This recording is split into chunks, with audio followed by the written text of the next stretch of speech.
और चलिए बिहार के बाद अब सीधे लिए चलते हैं आपको बंगाल, और बंगाल से बड़ी खबर। बंगाल चुनाव के लिए आज बीजेपी जारी करेगी मैनिफेस्टो। गृह मंत्री अमित शाह थोड़ी देर में लॉन्च करेंगे संकल्प पत्र, और महिलाओं, युवाओं और किसानों पर खासा फोकस रहने वाला है।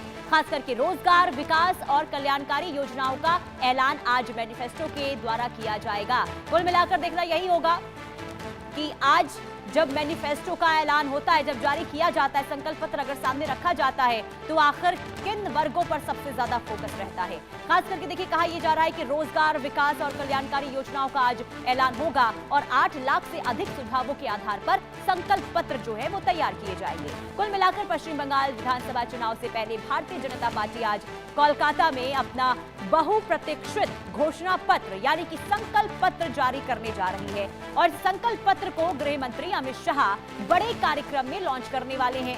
कार्यक्रम में पार्टी के कई वरिष्ठ नेता भी मौजूद रहेंगे, और इसे लेकर राजनीतिक माहौल पूरी तरीके से गर्मा गया है, और सभी की नजरें बीजेपी के वादों पर टिकी हुई है कि बीजेपी आखिर क्या वादा इस वक्त जनता से करती है। सूत्रों के मुताबिक इस घोषणा पत्र में महिलाओं पर फोकस, युवाओं पर, किसानों पर फोकस रहने वाला है।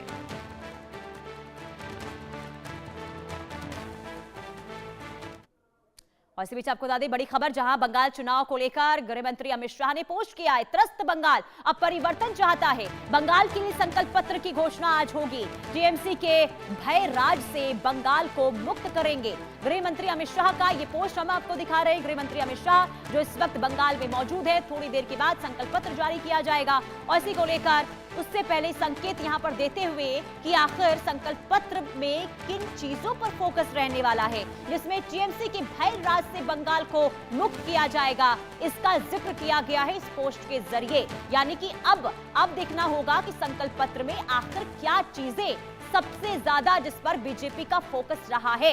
यानी कि ये तो पहले से कहा जा रहा है, कानून व्यवस्था को लेकर, भ्रष्टाचार को लेकर पहले से बीजेपी टीएमसी पर हमलावर है, और ऐसे में जब भय मुक्त बंगाल का वादा यहां पर हो रहा है, तो ऐसे में अब जो संकल्प पत्र जारी होना है उसमें किन चीजों पर सबसे ज्यादा खासा फोकस रहेगा। क्योंकि कल जब प्रधानमंत्री नरेंद्र मोदी पश्चिम बंगाल में थे और 3 जिलों में उनकी मौजूदगी नजर आई थी, और तब भी हमने देखा था कि भय मुक्त बंगाल को लेकर उन्होंने 6 चुनावी वादे किए थे, और ऐसे में अब गृह मंत्री का ये पोस्ट कई मायनों में अहम होता है। अब आइए आपको बताते हैं कि बीजेपी के मैनिफेस्टो में आखिर क्या हो सकता है। यानी कि देखिए, ये कहा जा रहा है कि महिलाओं को हर महीने 3000 रुपए आर्थिक सहायता का वादा जो है वो किया जा सकता है। इसके अलावा आपको ये बता दें कि युवाओं पर भी खासा फोकस रहेगा। महिलाओं पर भी यहां पर यह कहा जा रहा है कि 3000 रुपए को लेकर यहां पर ऐलान किया जाएगा। युवाओं के लिए बड़े पैमाने पर रोजगार सृजन की योजना यहां पर हो सकती है मैनिफेस्टो के अंदर। इसके अलावा आपको बता दें कि स्वास्थ्य और शिक्षा क्षेत्र में बड़े सुधारों पर भी जोर आज रहने वाला है। किसानों की आय बढ़ाने के लिए विशेष पैकेज की घोषणा आज संभव है। इसके अलावा आपको यह बता दें कि तकनीकी संस्थान खोलने की योजना भी है इसमें, और कैसे पश्चिम बंगाल को विकास की राह पर आगे लेकर जाया जाए, इस पर भी खासा फोकस रहेगा। खास करके स्वास्थ्य और शिक्षा क्षेत्र में भी कई बड़े जो है वादे आज मैनिफेस्टो के जरिए हो सकते हैं। इसके अलावा आपको बता दें कि नए कॉलेज, अस्पताल और तकनीकी संस्थान खोलने की योजना पर भी यहां पर हो सकता है कि संकल्प पत्र पर खासा फोकस रहे, और पारदर्शी सरकार और भ्रष्टाचार मुक्त प्रशासन का वादा पहले से बीजेपी करती हुई नजर आ रही है, और इसका आज इसे भी शामिल जो है मैनिफेस्टो में किया जाएगा। हमारे साथ सीनियर एडिटर संजय शर्मा तमाम जानकारी के साथ जुड़ चुके हैं। अब संजय जी, ये आज क्योंकि देखिए बहुत अहम दिन है बीजेपी के लिए पश्चिम बंगाल में, क्योंकि पश्चिम बंगाल को इस बार जीतना है, इसे लेकर पूरी ताकत बीजेपी की ओर से लगाई गई है। कितना और समय है मैनिफेस्टो जारी करने में?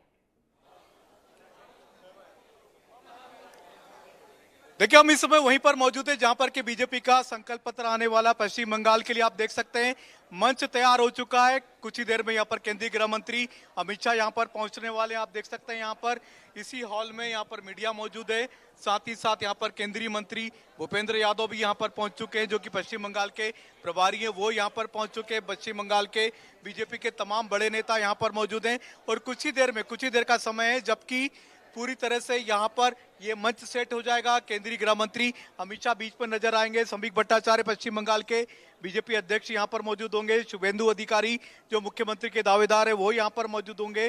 साथ ही साथ यहाँ पर केंद्रीय मंत्री भूपेंद्र यादव जो पश्चिम बंगाल के प्रभारी वो यहाँ पर मंच पर मौजूद होंगे दिखाई देंगे। विप्लव देव चुनाव के जो प्रभारी हैं वो यहाँ पर मौजूद होंगे।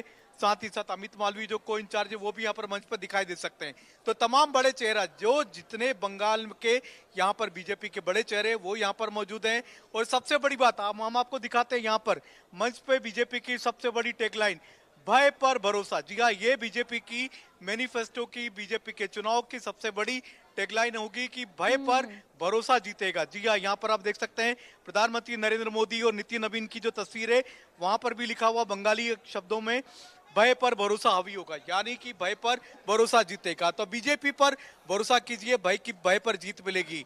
प्रधानमंत्री नरेंद्र मोदी ने कल जो 6 बड़ी बातें कही थी वो सारी की सारी बातें आज बीजेपी के संकल्प पत्र में मौजूद रहने वाली है, जिसमें सबसे बड़ी बात थी कुशासन खत्म होगा, ट्रांसपेरेंसी की सरकार होगी, भय और भ्रष्टाचार मुक्त शासन देगी बीजेपी अगर सत्ता में आती है, महिलाओं को सुरक्षा देगी क्योंकि सबसे ज्यादा महिलाओं पर अत्याचार, महिलाओं के रेप की घटनाएं यहाँ पर कोलकाता में हुई है, बंगाल में हुई है और उसको लेकर के बीजेपी ने कई सारे बड़े आंदोलन किए थे। आरजीकर की घटना पूरा देश जानता है, पूरे देश ने इस घटना को हिला दिया था। और इसके अलावा यहाँ पर रोजगार की सबसे बड़ी बात कही जा रही है, तो युवाओं का यहाँ से पलायन करने की जरूरत नहीं होगी क्योंकि बीजेपी अपने मैनिफेस्टो में संकल्प पत्र में युवाओं को बड़ी संख्या में रोजगार देने की बात करेगी। महिला यहाँ पर अभी भी बीजेपी का सबसे बड़ा हथियार होंगी, जो कि यहाँ पर बीजेपी को लगता है कि जहां पर चाहे मध्य प्रदेश हो, छत्तीसगढ़ हो, महाराष्ट्र हो, चाहे दिल्ली हो, जहां पर भी बीजेपी ने अपनी सरकारें बनाई है वहां पर महिलाओं को रोजगार देने की बात की थी, उनके सशक्तिकरण के लिए कहीं 2,000 रुपए महीना, कहीं 3,000 रुपए देने की बात कही है। तो बीजेपी यहां पर भी महिलाओं को 3,000 रुपए महीना देने की बात कर सकती है। एक नैरेटिव करने की कोशिश की थी तृणमूल कांग्रेस ने कि अगर बीजेपी सत्ता में आती तो लोगों को मछली नहीं मिलेगी, अंडा नहीं मिलेगा। तो ये ऐसा नहीं है। प्रधानमंत्री नरेंद्र मोदी ने साफ कर दिया था कि अगर बीजेपी की सत्ता बीजेपी सत्ता में आती है तो यहाँ पर फिशरीज को बढ़ावा मिलेगा, मछली उत्पादन को बढ़ावा मिलेगा। और बीजेपी की जहां सरकारें बनी है, चाहे बिहार हो चाहे आसाम हो, कहीं पर भी मछली पर बीजेपी ने प्रतिबंध नहीं लगाया। आपने बातें बताई बहुत अहम है और उसी को ध्यान में रखते हुए ये मैनिफेस्टो हो सकता है तैयार किया गया हो। आप नजर बना के रखिए, जब वहां पर मैनिफेस्टो जारी किया जाएगा इसके बाद फिर आपसे अपडेट लेंगे। फिलहाल के लिए बहुत शुक्रिया। बुलेटिन में वक्त हो गया एक छोटे से ब्रेक का, ब्रेक के बाद फौरन हाजिर होंगे कुछ और खबरों के साथ।